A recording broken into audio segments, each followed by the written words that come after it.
আরে মির্জা ফখরুল, আরে টেলিভিশনে দেখলাম খালি দৌড়াচ্ছে, কেউ কেউ টেনে ধরে হরতাল ঘোষণার জন্য।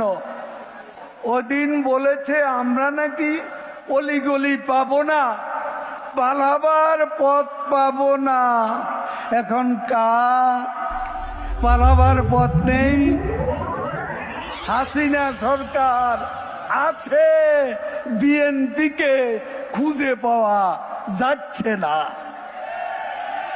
কোথায় গেছে বিএনপি? কোথায় গেছে? 28 থেকে 4 তারিখ কতদিন হলো?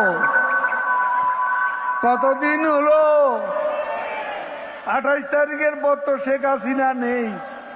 কি বলেছে না, শেখ হাসিনা তো বসে আছে, ওই যে বসে আছেন, তিনি আছেন, তিনি থাকবেন।